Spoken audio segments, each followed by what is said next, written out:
Seja muito bem-vindo a mais uma aula da nossa série DaVinci Tips e hoje eu vou trazer para vocês 5 erros que a maioria das pessoas cometem ainda durante o processo de correção do seu vídeo. E aqui eu não estou falando de color grade em si, mas o processo de correção, que todo vídeo precisa passar por isso e muitas pessoas negligenciam, ou cometem esses 5 erros. Se você está chegando agora aqui no meu canal, me chamo Ítalo Fortes, falo sobre o DaVinci Resolve aqui, que é o nosso tema principal no meu canal, mas diversos outros temas no mundo do audiovisual. E não só isso, fotografia, tudo que envolve esse mercado de produção audiovisual. Hoje então eu vou trazer para você 5 erros que, na minha opinião, são os erros mais comuns, pelo menos durante todo o meu processo de consultoria que eu passo para clientes, os erros que eu mais encontro por aí e que faz parte porque a maioria das pessoas que estão iniciando cometem esse erro. E antes da gente continuar, o último pedido que eu quero te fazer aqui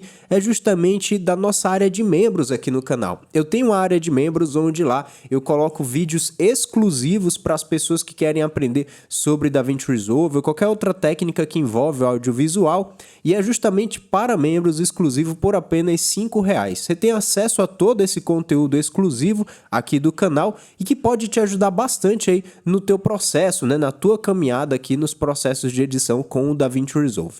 Se você se sentir interessado em contribuir com o canal dessa forma, se torne então um membro aqui que tem conteúdos exclusivos para você. Mas de toda maneira, se você não puder, eu não quero forçar você a ser membro do canal, você contribui também para mim aqui com o meu trabalho, dando um like aqui nesse vídeo e se inscrevendo no canal se você achar interessante esse tipo de conteúdo. Agora sim, sem mais enrolação, vamos então para os 5 erros. O primeiro erro e que todo mundo comete, pelo menos todos que estão iniciando, é justamente não se atentar ao gerenciamento aqui de cor do DaVinci Resolve. Quando você vende algum software, como o Premiere, Final Cut, qualquer outro software de edição, muitas vezes você não tinha esse costume de fazer o gerenciamento de cor do seu projeto. Vocês podem ver que eu estou com uma imagem aqui aberta, ela tem esse look cinemático, as pessoas acham que é simplesmente criar vários nós e sair editando. Mas não é assim que funciona. O primeiro passo de tudo é a configuração do seu projeto. Se a gente vir aqui nessa engrenagem, ele vai abrir as configurações do projeto atual. Aqui nós temos a opção Color Management. E é justamente aqui que as pessoas não configuram. Se você quiser tirar um print dessa tela, claro, e fazer aí, copiar, eu não vou te condenar, não vou falar que você está errado. Mas é importante que você entenda o que cada um desses ajustes aqui, pelo menos esses 3 ajustes aqui, simbolizam aqui no DaVinci Resolve. Como, por exemplo, a ciência de cor, que é o Color Science, o espaço de cor aqui na nossa timeline e o espaço de cor de saída.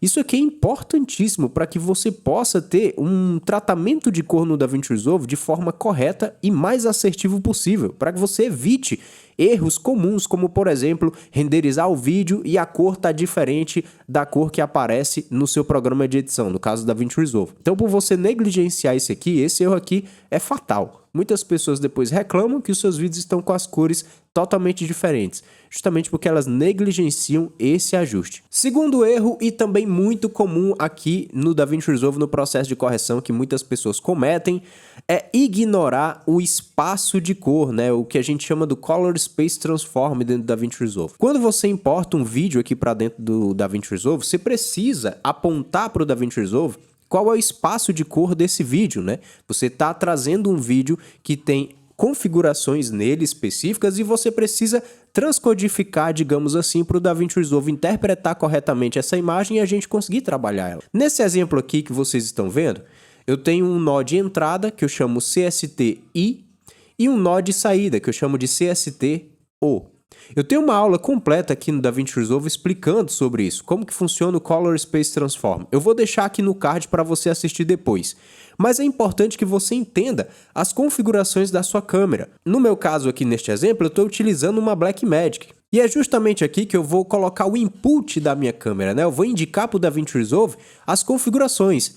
E depois vem um nó onde eu indico justamente a configuração de saída, para a gente ter o vídeo que vai ser reproduzido em várias telas. E a gente precisa transcodificar isso aqui no DaVinci Resolve para daí sim começar todo o nosso processo de correção. E muitas pessoas ignoram isso, muitas pessoas não sabem como fazer, muitas vezes não entendem, e tem pessoas que acham desnecessário. E é o que mais aparece são pessoas com erros que, o meu vídeo também tá com a cor diferente, tá com tudo errado, justamente por causa disso. São passos fundamentais, é a base da sua edição e você precisa ter isso fortificado aqui no DaVinci Resolve. Agora vamos para o terceiro erro e que também é muito comum, que é justamente as pessoas não entenderem a diferença entre as Primaries Color Wheels e as Primaries Log Wheels. Muitas pessoas não sabem a diferença dessas duas janelas aqui que a gente tem no DaVinci Resolve, que são fundamentais para a gente fazer o processo de correção. O maior erro que eu vejo é o seguinte: as pessoas vêm, criam um novo nó, elas vêm aqui nas Color Wheels, nas Primaries, elas fazem ajustes aqui no Lift, Gamma e Gain, né? A gente pode aqui vir no Lift e descer o Lift, o Gamma subir, descer os ganhos, né? E fazendo o processo de ajuste. Só que elas vêm no Log e acham que é a mesma coisa, porque tem o nome Shadow, Midtone e Highlights. E aí elas vêm no Shadow e desce o Shadow também, só que ele afeta regiões diferentes, ó. Você pode ver que ele está afetando algumas regiões que são diferentes do que eu usei nas Primary Wheels, que é justamente essa primeira aba aqui, ó, as Primary Color Wheels. O Log, ele é muito mais assertivo em pontos específicos das sombras, dos meios tons e dos realces. Diferente aqui da nossa aba da Color Wheels, que tem Lift, Gamma e Gain, o Lift vai trabalhar também as sombras, mas de uma maneira muito mais generalizada. O Gamma e o Gain da mesma forma, é essa lógica, né? De uma forma bem generalizada. E, ou seja, você vai mexer aqui nos meios tons, que fica o Gamma, e nos ganhos, que fica aqui os realces, né? Os Gain. Você vai ter uma forma generalizada de ajustar. Quando eu subo, ele acaba afetando outras regiões do meu Color Grading, da minha correção de iluminação. Tanto que, se eu vier nas Log Wheels e aqui nos Shadows eu puxar um pouquinho pro azul, olha como que fica esse ajuste, ó. Ele tá ajustando, mas ele não tá poluindo minha imagem por completo, ó. Eu trouxe aqui meu para um verde, né? Vou trazer aqui para um azul. Eu vou criar um novo nó e eu vou pegar agora aqui na Color Wheels, no Lift, que seria as sombras também, e vou puxar pro azul. Olha o que vai acontecer. Eu vou desabilitar o nó anterior e vou pegar esse nó agora e vou puxar aqui pro azul no Lift.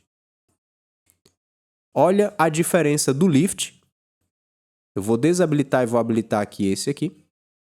E olha a diferença das Log Wheels que foi usado aqui também, né? Foi editado nos Shadows. Você pode ver, ó, que o ajuste aqui está bem maior do que o ajuste que eu fiz aqui na Color Wheels, ó. Bem diferente. E olha o quanto que ela contaminou de azul aqui no Lift. Quando eu desabilito e venho para Log Wheels, olha o tamanho do ajuste que foi feito aqui nos Shadows e olha o que foi afetado. Totalmente diferente. E as pessoas não entendem essa diferença dessas duas abas. Vocês precisam trabalhar de maneira conjunta nessas duas abas.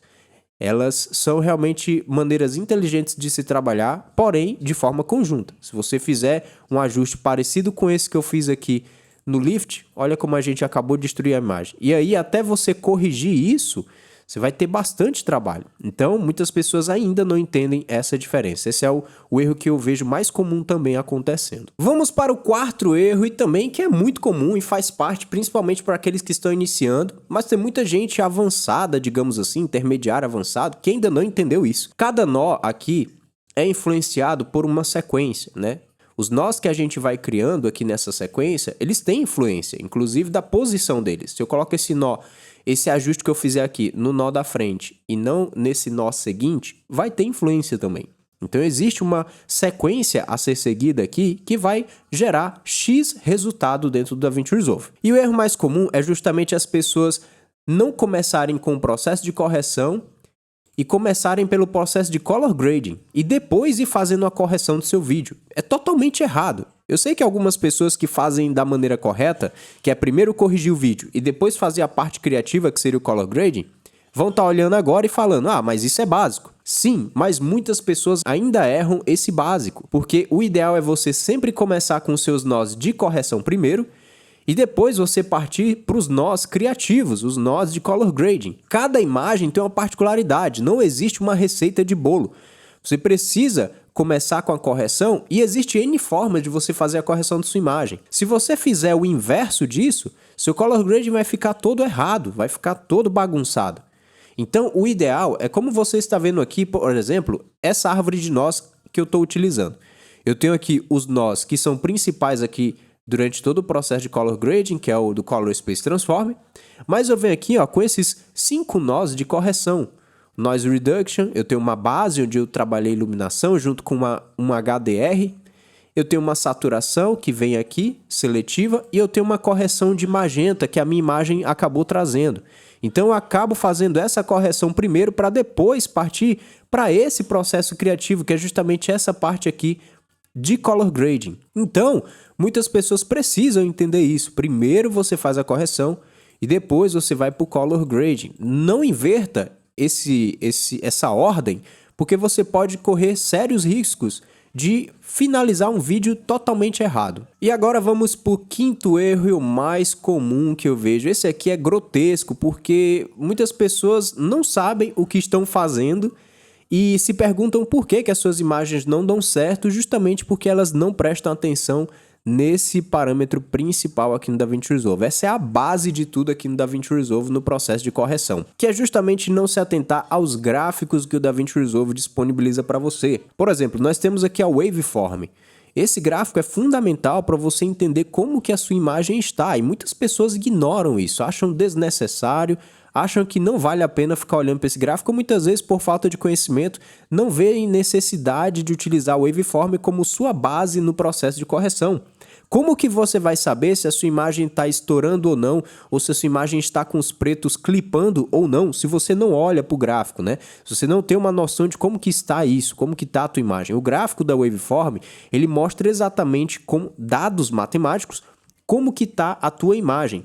Inclusive, se por acaso a tua tela, né, o teu monitor estiver descalibrado, a Waveform ela vai mostrar exatamente como que está o teu vídeo, como que está o aspecto dessa imagem e que não vai ter influência no monitor descalibrado. Por isso que eu digo para vocês tomarem cuidado durante o processo de correção, para não ficar olhando só para a tua imagem, achando que aqui vai ser então o teu processo visual para saber se está certo ou não a correção.